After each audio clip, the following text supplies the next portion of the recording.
प्रिय देशवासियों, नमस्कार। हम सभी ने बीते दिनों में देश का सामर्थ्य और उसका संयम दोनों देखा है। मैं सबसे पहले भारत की पराक्रमी सेनाओं को, सशस्त्र बलों को, हमारी खुफिया एजेंसियों को, हमारे वैज्ञानिकों को, हर भारतवासी की तरफ से सैल्यूट करता हूं। हमारे वीर सैनिकों ने ऑपरेशन सिंदूर के लक्ष्यों की प्राप्ति के लिए असीम शौर्य का प्रदर्शन किया। मैं उनकी वीरता को, उनके साहस को, उनके पराक्रम को आज समर्पित करता हूं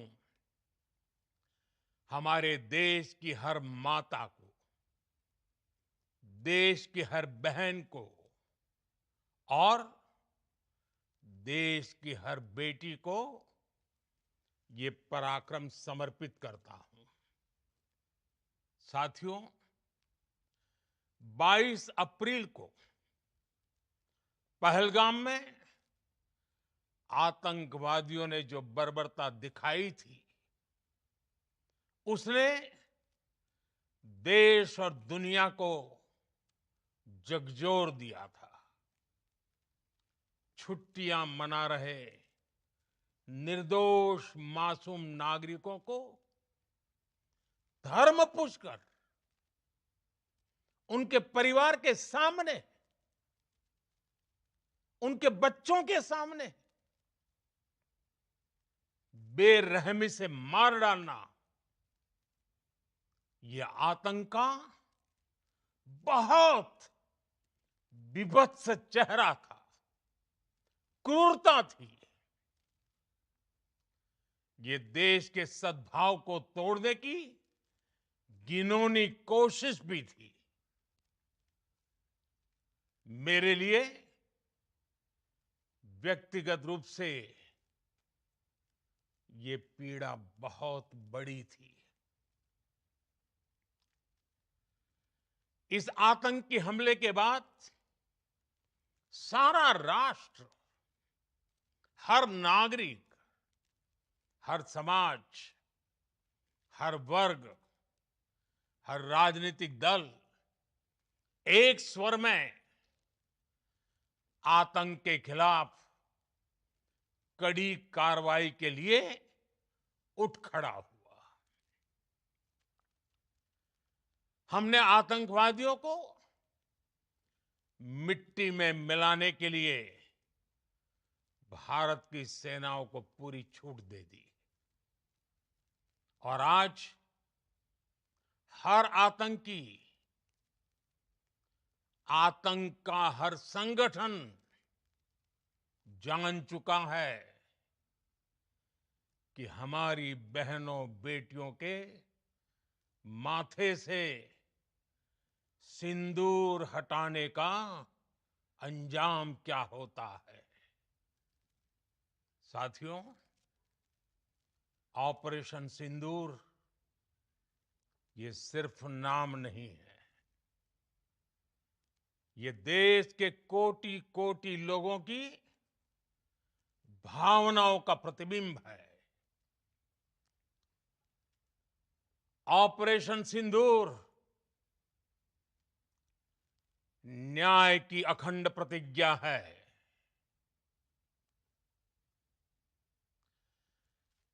6 मई की देर रात, 7 मई की सुबह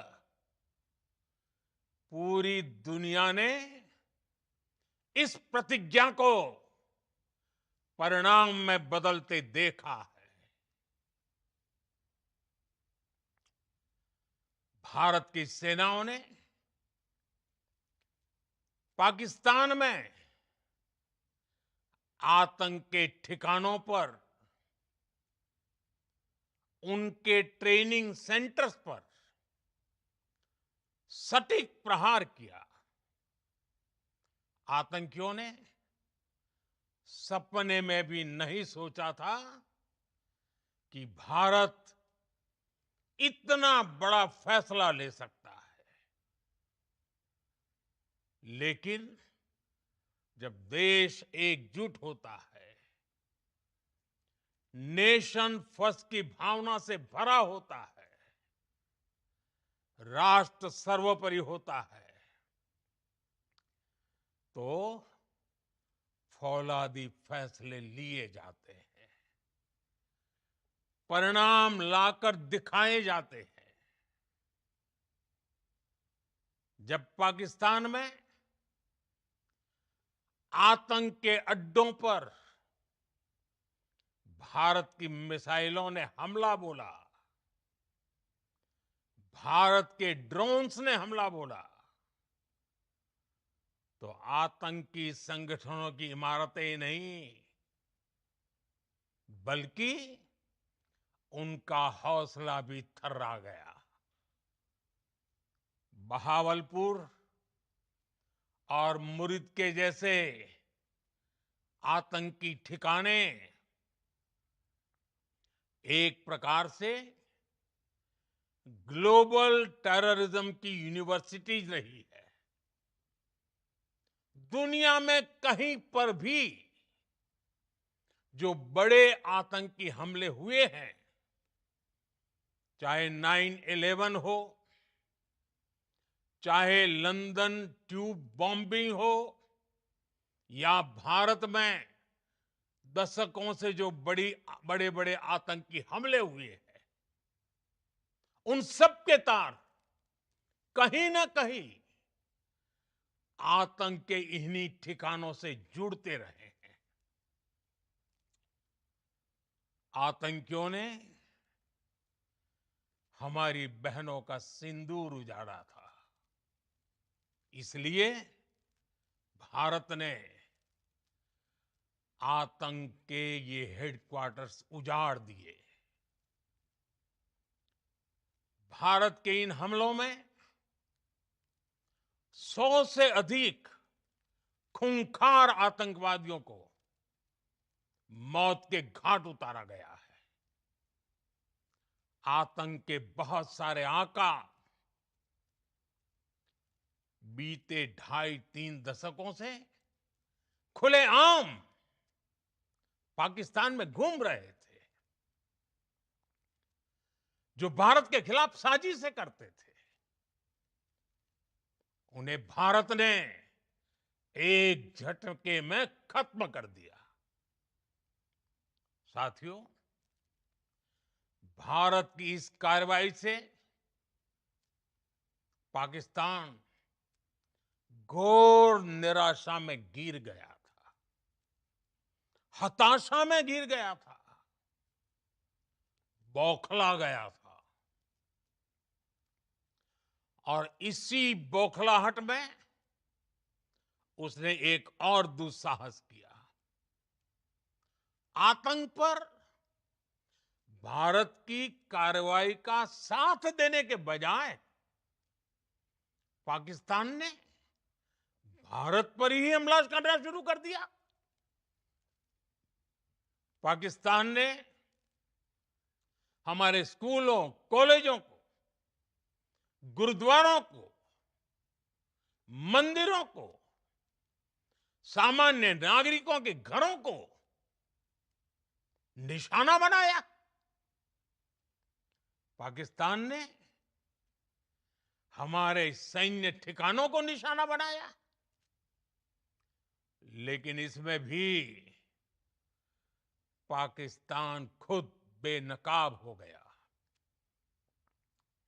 दुनिया ने देखा कि कैसे पाकिस्तान के ड्रोन्स, पाकिस्तान की मिसाइलें भारत के सामने तिनके की तरह बिखर गई। भारत के सशक्त एयर डिफेंस सिस्टम ने उन्हें आसमान में ही नष्ट कर दिया। पाकिस्तान की तैयारी सीमा पर वार की थी, लेकिन भारत ने पाकिस्तान के सीने पर वार कर दिया। भारत के ड्रोन्स, भारत की मिसाइलों ने सटीकता के साथ हमला किया। पाकिस्तानी वायुसेना के उन एयरबेस को नुकसान पहुंचाया, जिस पर पाकिस्तान को बहुत घमंड था। भारत ने पहले 3 दिनों में ही पाकिस्तान को इतना तबाह कर दिया जिसका उसे अंदाजा भी नहीं था। इसलिए भारत की आक्रामक कार्रवाई के बाद पाकिस्तान बचने के रास्ते खोजने लगा।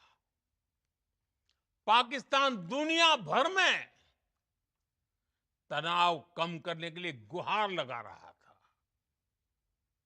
और बुरी तरह पीटने के बाद इसी मजबूरी में 10 मई की दोपहर को पाकिस्तानी सेना ने हमारे डीजीएमओ को संपर्क किया। तब तक हम आतंकवाद के इंफ्रास्ट्रक्चर को बड़े पैमाने पर तबाह कर चुके थे। आतंकियों को मौत के घाट उतार दिया गया था। पाकिस्तान के सीने में बसाए गए आतंक के अड्डों को हमने खंडहर बना दिया था। इसलिए जब पाकिस्तान की तरफ से गुहार लगाई गई, पाकिस्तान की तरफ से जब ये कहा गया कि उसकी ओर से आगे कोई आतंकी गतिविधि और सैन्य दुस्साहस नहीं दिखाया जाएगा, तो भारत ने भी उस पर विचार किया। और मैं फिर दोहरा रहा हूं, हमने पाकिस्तान के आतंकी और सैन्य ठिकानों पर अपनी जवाबी कार्रवाई को अभी सिर्फ स्थगित किया है।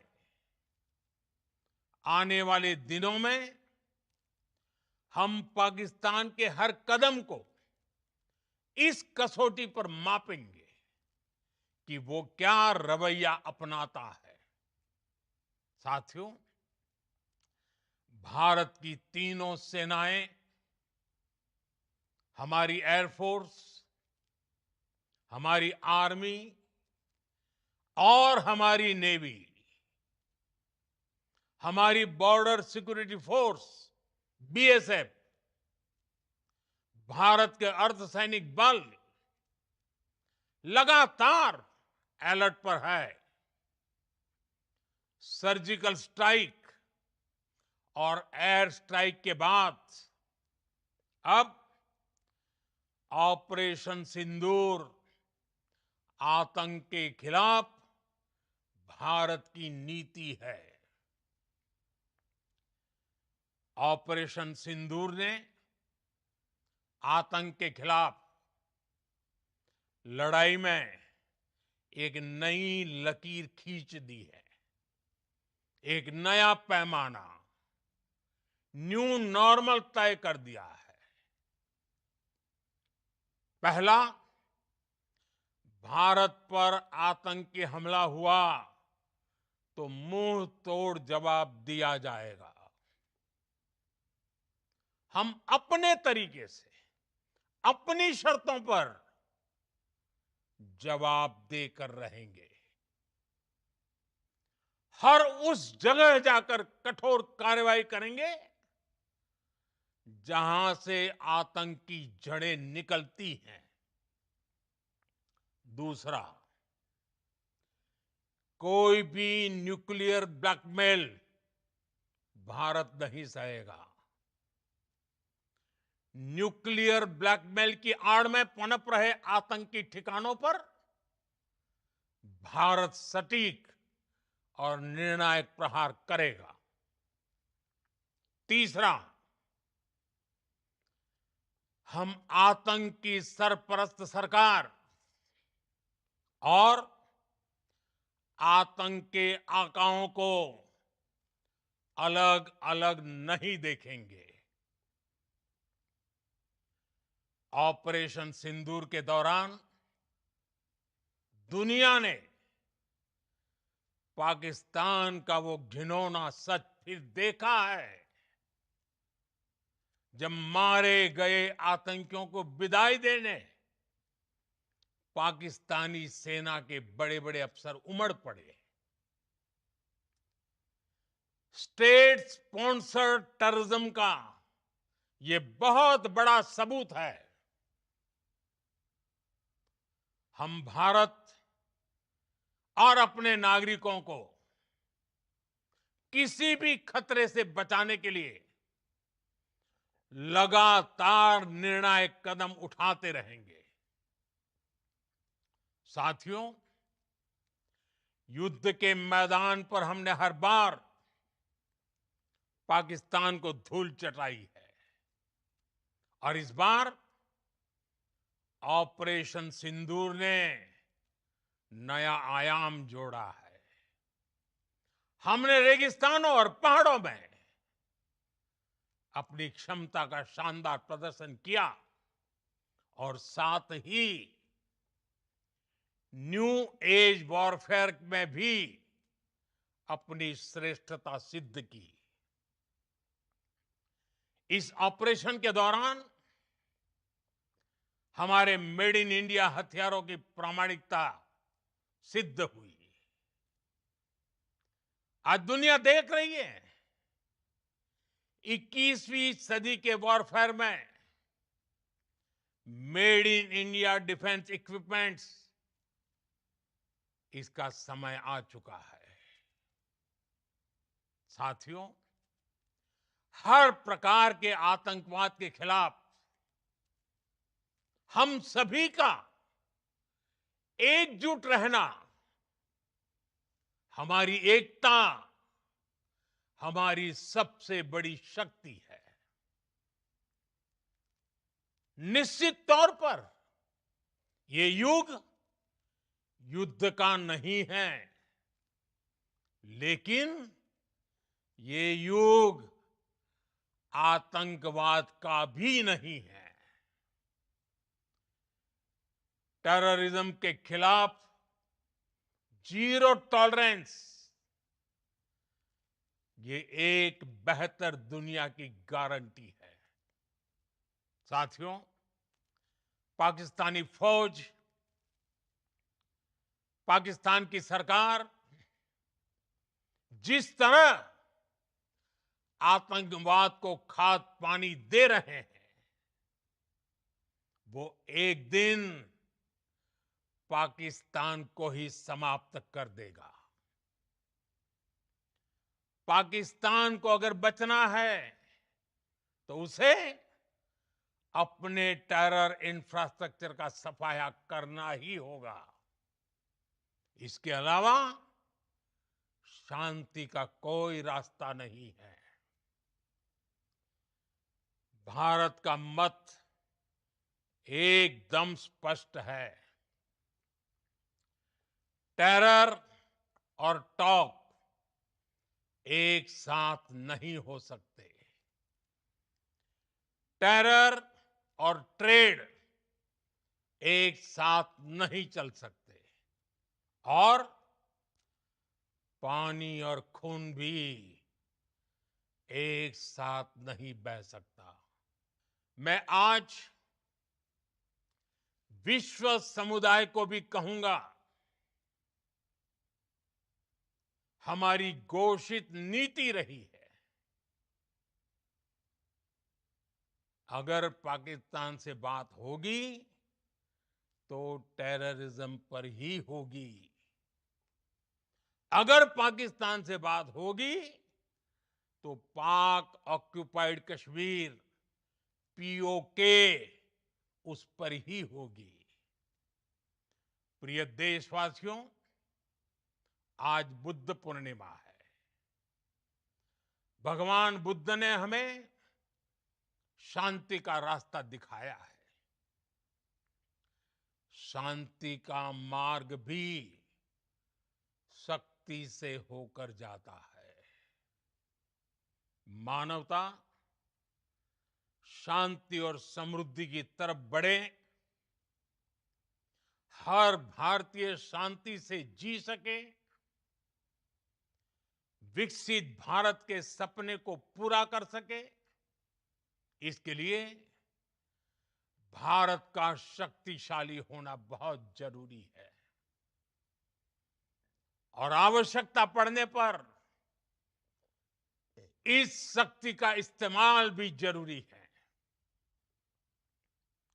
और पिछले कुछ दिनों में भारत ने यही किया है।